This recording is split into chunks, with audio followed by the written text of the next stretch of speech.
खटास आती है, लड़ाई होती है। लेकिन अगर हम हमारे अंदर दीन है, इस्लाम है, हम दीन को समझते हैं, तो हमारी कोशिश क्या होनी चाहिए कि हम रिश्तों को जुड़ाए।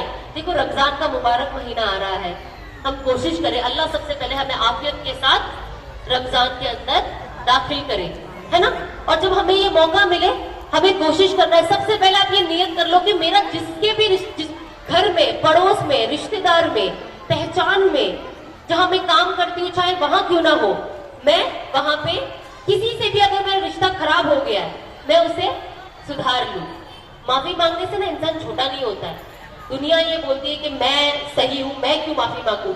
इंसान अगर हक पे हो, सच पे हो, तो भी वो अगर माफी मांग ले कि सच मैं बोल रही हूँ, राइट मैं हूँ, सामने वाला तो मेरे पे तोहमत लगा रहा है, लेकिन अगर आपने पहले माफी मांग ली, अल्लाह की नजर में आप और ऊंचे हो जाते हो। तो हम नहीं चाहेंगे कि हम अल्लाह की नजर में और ऊंचे हो जाए।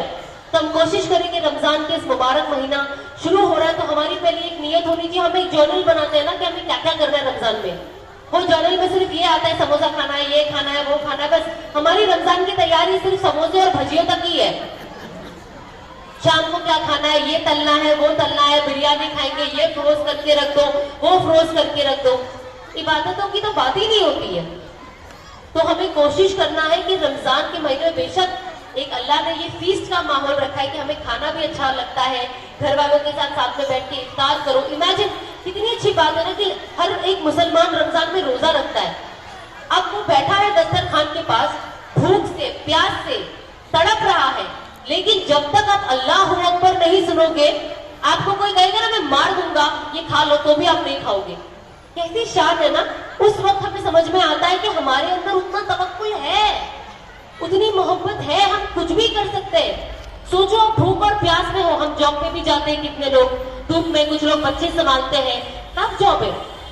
अब आपको कितना प्यास लग रहा है, आपका गला सूख रहा है, अब आप बैठे हो, सामने आपके रूह अफ़ज़ा रखा है, कोई दूध की ये चीज रखी है, कोई खाना रखा है, गरम गरम खुशबू आ रही है, आपका मन हो रहा है अल्लाह जल्दी अजान हो जाए ताकि मैं खाऊं, क्योंकि आज मुझे रोजा वाकई लग रहा है। होता है ना, ऐसा दिन आता है। लेकिन चाहे कुछ भी हो जाए, जब तक अजान की आवाज नहीं आएगी हम नहीं खाते। तो इससे हमें पता चलता है कि हम में से कोई भी कमजोर नहीं है। हम सोचते हैं ना कि हमें ये, हमारे अंदर ये बुराई है, हमारे अंदर एक ये चीज है जो अल्लाह को नापसंद है, लेकिन मैं इसे कैसे रोकूं। आपको ये रमजान के टाइम पे समझ में आता है कि हम कहते हैं ना कि मैं चाहती हूँ कि अल्लाह मुझे हिदायत दे, मैं ये चीज छोड़ना चाहती हूँ, मैं जिंदगी में ये करना चाहती हूँ, मैं 5 वक्त नमाज को वक्त पे अदा करना चाहती हूँ, और मैं चाहती हूँ कि मैं अच्छी बनूं, मैं इस गुनाह से बचूं, मुझे टीवी नहीं देखना, मुझे गाने नहीं सुनना, है ना। हम ये सोचते हैं मुझे पर्दा करना है, मैं अबाया नहीं पहनती, चलो मैं अबाया ले लेती हूँ, एटलीस्ट मैं अबाया हिजाब शुरू करूँ लेना, अपने आप को ढाकना। लेकिन फिर इंसान क्या सोचता है, मैं करना चाहती हूँ, लेकिन पता नहीं अंदर ना वसवसा आता है, मैं कर नहीं पाती हूँ, शैतान मुझे रोकता है। तो अगर शैतान इतना कुछ करता है तो बाकी ये टाइम पे कैसे नहीं कर पाता है। देखो कहते हैं ना रमजान में अल्लाह सुब्हानहू व तआला शैतान को बंद रखते हैं, लेकिन अब तो भी रमजान में कुछ लोगों को देखोगे जो रोजा नहीं रखते, जो टीवी देखते हैं, जो गेम्स खेलते रहते हैं। रोजा रखते तो गेम्स खेल के टाइम पास करेंगे, कुरान की तिलावत नहीं करेंगे। हमारे बच्चे ये करते हैं, हमें देखना बहुत जरूरी है कि हमारे बच्चे फोनों पे क्या करते हैं। तो जब इंसान वो टाइम पे इतना कुछ कर सकता है तो वो ऐसे क्यों नहीं कर सकता।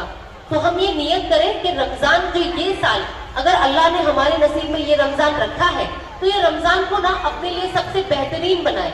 अब देखो कोरोना आया था, कोरोना में कितने लोग चले गए, कितने लोगों की जिंदगियां बदल गई। अब जब मैं अपने लिए सोचती तो मैं कहती अरे कोरोना आया था, कितने लोग क्या सोचे, लेकिन अल्लाह ने मेरे लिए बहुत अच्छा कर दिया, है ना।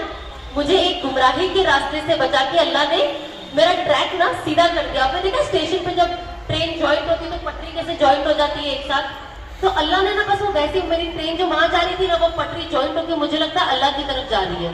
जाहिर सी बात है मैं इंसान हूँ, मुझसे गलतियां होगी, मुझसे कुछ गुनाह होंगे, लेकिन मैं कोशिश करूंगी अपनी जात से कि मैं ऐसी कोई चीज ना करूं जो अल्लाह को नाराज करती है। हमें इतना तो पता होता है ना एटलीस्ट कि अल्लाह ये चीज पसंद करता है, अल्लाह ये चीज ना पसंद करता है, चाहे हम वो गुनाह करें कि ना करें, है ना। हर मुसलमान को इतना तो पता है ना कि यहाँ से पैसा कमाऊंगी तो हलाल है, यहाँ से कमाऊंगी तो हराम है।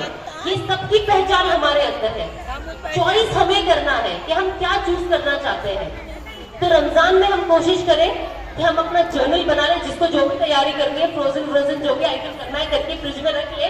उसके अलावा रमजान डेडिकेट होना चाहिए कि अल्लाह, चांद रात को ही आप दुआ मांगो कि अल्लाह ये रमजान तो मेरी जिंदगी बदल दे, और ऐसी बदल कि बस मुझे जन्नतुल फिरदौस दे दे, ऐसी बदल।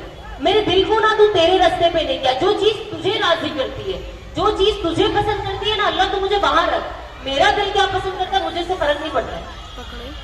हम क्या है ना, हम सोचते हैं अब छोटा बच्चा है, अब छोटे बच्चे को कोई चीज पसंद आती है तो कैसे रोने लगता है, मुझे यही चाहिए, मुझे यही चाहिए, मुझे यही चाहिए। लेकिन माँ कैसे कहती है ये चीज इसकी, अब बच्चे का दांत खराब है समझो, कैविटी भर गई है, अब वो बच्चा कहता है मुझे चॉकलेट खाना है।